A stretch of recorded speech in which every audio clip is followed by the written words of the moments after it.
अध्याय 15 भिन्न भिन्न सिद्धियों के नाम और लक्षण। भगवान श्री कृष्ण कहते हैं, प्रिय उद्धव, जब साधक इंद्रिय, प्राण और मन को अपने वश में करके अपना चित्त मुझ में लगाने लगता है, मेरी धारणा करने लगता है, तब उसके सामने बहुत सी सिद्धियां उपस्थित होती हैं। उद्धव जी ने कहा, अच्युत, कौन सी धारणा करने से किस प्रकार कौन सी सिद्धि प्राप्त होती है और उनकी संख्या कितनी है? आप ही योगियों को सिद्धियां देते हैं, अतः आप इनका वर्णन कीजिए। भगवान श्री कृष्ण ने कहा, प्रिय उद्धव, धारणा योग के पारगामी योगियों ने 18 प्रकार की सिद्धियां बतलाई हैं। उनमें 8 सिद्धियां तो प्रधान रूप से मुझ में ही रहती हैं और दूसरों में न्यून, तथा 10 सत्व गुण के विकास से भी मिल जाती हैं। उनमें 3 सिद्धियां तो शरीर की हैं, अणिमा, महिमा और लघिमा। इंद्रियों की एक सिद्धि है प्राप्ति। लौकिक और पारलौकिक पदार्थों का इच्छानुसार अनुभव करने वाली सिद्धि प्राकाम्य है। माया और उसके कार्यों को इच्छानुसार संचालित करना इशिता नाम की सिद्धि है। विषयों में रहकर भी उनमें आसक्त न होना वशिता है। और जिस जिस सुख की कामना करे उसकी सीमा तक पहुंच जाना कामावसायिता नाम की 8वीं सिद्धि है। यह 8 सिद्धियां मुझ में स्वभाव से ही रहती हैं और जिन्हें मैं देता हूँ उन्हीं को अंशतः प्राप्त होती हैं। इनके अतिरिक्त और भी कई सिद्धियां हैं। शरीर में भूख, प्यास आदि वेगों का न होना, बहुत दूर की वस्तु देख लेना और बहुत दूर की बात सुन लेना, मन के साथ ही शरीर का उस स्थान पर पहुंच जाना, जो इच्छा हो वही रूप बना लेना, दूसरे शरीर में प्रवेश करना, जब इच्छा हो तभी शरीर छोड़ना, अप्सराओं के साथ होने वाली देव क्रीड़ा का दर्शन, संकल्प की सिद्धि, सब जगह सबके द्वारा बिना ननु नच के आज्ञा पालन, ये 10 सिद्धियां सत्वगुण के विशेष विकास से होती हैं। भूत, भविष्य और वर्तमान की बात जान लेना, शीत उष्ण, सुख दुख और राग द्वेष आदि द्वंद्वों के वश में न होना, दूसरों के मन आदि की बात जान लेना, अग्नि, सूर्य, जल, विष आदि की शक्ति को स्तंभित कर देना और किसी से भी पराजित न होना, ये 5 सिद्धियां भी योगियों को प्राप्त होती है। प्रिय उद्धव, योग धारणा करने से जो सिद्धियां प्राप्त होती हैं उनका मैंने नाम निर्देश के साथ वर्णन कर दिया। अब किस धारणा से कौन सी सिद्धि कैसे प्राप्त होती है यह बतलाता हूँ, सुनो। प्रिय उद्धव, पंचभूतों की सूक्ष्मतम मात्राएं मेरा ही शरीर है। जो साधक केवल मेरे उसी शरीर की उपासना करता है और अपने मन को तदाकार बनाकर उसी में लगा देता है, अर्थात मेरे तन्मात्रात्मक शरीर के अतिरिक्त और किसी भी वस्तु का चिंतन नहीं करता, उसे अणिमा नाम की सिद्धि अर्थात पत्थर की चट्टान आदि में भी प्रवेश करने की शक्ति, अणुता प्राप्त हो जाती है। महत्त्व के रूप में भी मैं ही प्रकाशित हो रहा हूँ और उस रूप में समस्त व्यवहारिक ज्ञानों का केंद्र हूँ। जो मेरे उस रूप में अपने मन को महत्त्वाकार करके तन्मय कर देता है उसे महिमा नाम की सिद्धि प्राप्त होती है। और इसी प्रकार आकाश आदि पंचभूतों में जो मेरे ही शरीर हैं, अलग अलग मन लगाने से उनकी महत्ता प्राप्त हो जाती है। यह भी महिमा सिद्धि के अंतर्गत है। जो योगी वायु आदि 4 भूतों के परमाणुओं को मेरा ही रूप समझकर चित्त को तदाकार कर देता है, उसे लघिमा सिद्धि प्राप्त हो जाती है। उसे परमाणु रूप काल के समान सूक्ष्म वस्तु बनने का सामर्थ्य प्राप्त हो जाता है। जो सात्विक अहंकार को मेरा स्वरूप समझकर मेरे उसी रूप में चित्त की धारणा करता है, वह समस्त इंद्रियों का अधिष्ठाता हो जाता है। मेरा चिंतन करने वाला भक्त इस प्रकार प्राप्ति नाम की सिद्धि प्राप्त कर लेता है।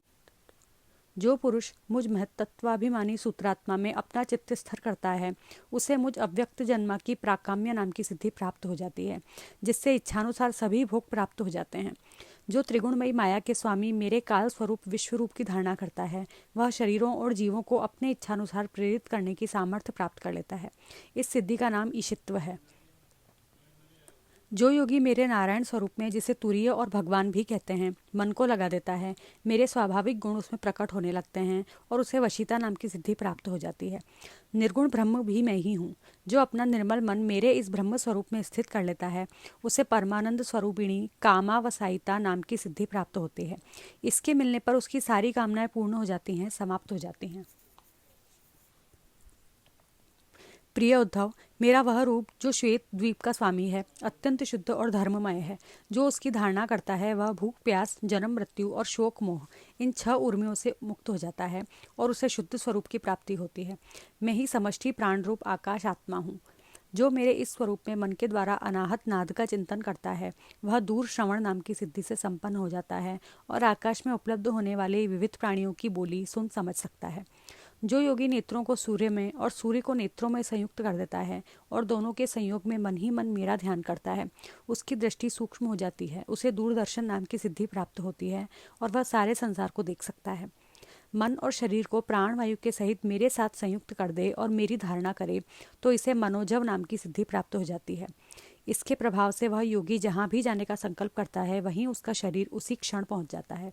जिस समय योगी मन को उपादान कारण बनाकर किसी देवता आदि का रूप धारण करना चाहता है तो वह अपने मन के अनुकूल वैसा ही रूप धारण कर सकता है। इसका कारण यह है कि उसने अपने चित्त को मेरे साथ जोड़ दिया है। जो योगी दूसरे शरीर में प्रवेश करना चाहे वह ऐसी भावना करे कि मैं उसी शरीर में हूँ। ऐसा करने से उसका प्राण वायु रूप धारण कर लेता है और वह एक फूल से दूसरे फूल पर जाने वाले भंवरे के समान अपना शरीर छोड़कर दूसरे शरीर में प्रवेश कर जाता है। योगी को यदि शरीर का परित्याग करना हो तो एड़ी से गुदा द्वार को दबाकर प्राणवायु को क्रमशः हृदय, वक्षस्थल, कंठ और मस्तक में ले जाए। फिर ब्रह्मरंध्र के द्वारा उसे ब्रह्म में लीन करके शरीर का परित्याग कर दे। यदि उसे देवताओं के विहार स्थलों में क्रीड़ा करने की इच्छा हो तो मेरे शुद्ध सत्वमय स्वरूप की भावना करे। ऐसा करने से सत्वगुण के अंश स्वरूपा सुर सुंदरियां विमान पर चढ़कर उसके पास पहुंच जाती हैं। जिस पुरुष ने मेरे सत्य संकल्प स्वरूप में अपना चित्त स्थिर कर दिया है, उसी के ध्यान में संलग्न है, वह अपने मन से जिस समय जैसा संकल्प करता है उसी समय उसका वह संकल्प सिद्ध हो जाता है। मैं ईशित्व और वशित्व इन दोनों सिद्धियों का स्वामी हूँ, इसलिए कभी कोई मेरी आज्ञा टाल नहीं सकता। जो मेरे उस स्वरूप का चिंतन करके उसी भाव से युक्त हो जाता है, मेरे समान उसकी आज्ञा को भी कोई टाल नहीं सकता। जिस योगी का चित्त मेरी धारणा करते करते मेरी भक्ति के प्रभाव से शुद्ध हो गया है, उसकी बुद्धि जन्म, मृत्यु आदि अदृष्ट विषयों को भी जान लेती है। और तो क्या, भूत, भविष्य और वर्तमान की सभी बातें उसे मालूम हो जाती हैं। जैसे जल के द्वारा जल में रहने वाले प्राणियों का नाश नहीं होता, वैसे ही जिस योगी ने अपना चित्त मुझ में लगाकर शिथिल कर दिया है, उसके योग में शरीर को अग्नि, जल अथवा कोई भी पदार्थ नष्ट नहीं कर सकते।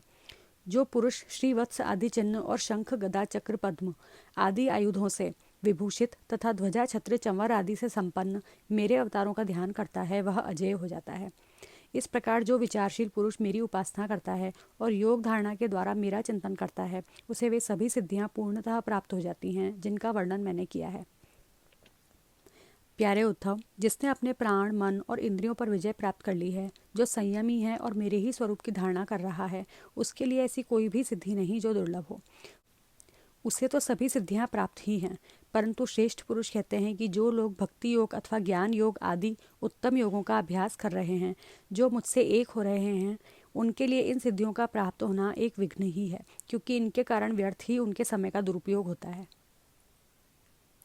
जगत में जन्म, औषधि, तपस्या और मंत्र आदि के द्वारा जितनी सिद्धियां प्राप्त होती हैं वे सभी योग के द्वारा मिल जाती हैं, परंतु योग की अंतिम सीमा मेरे सारूप्य, सालोक्य आदि की प्राप्ति बिना मुझ में चित्त लगाए किसी भी साधना से नहीं प्राप्त हो सकती। ब्रह्मवादियों ने बहुत से साधन बतलाए हैं, योग, सांख्य और धर्म आदि।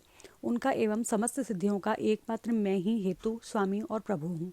जैसे स्थूल पंचभूतों में बाहर, भीतर, सर्वत्र सूक्ष्म पंच महाभूत ही हैं, सूक्ष्म भूतों के अतिरिक्त स्थूल भूतों की कोई सत्ता ही नहीं है, वैसे ही मैं समस्त प्राणियों के भीतर दृष्टा रूप से और बाहर दृश्य रूप से स्थित हूँ। मुझ में बाहर भीतर का भेद भी नहीं है, क्योंकि मैं निरावरण एक अद्वितीय आत्मा हूँ।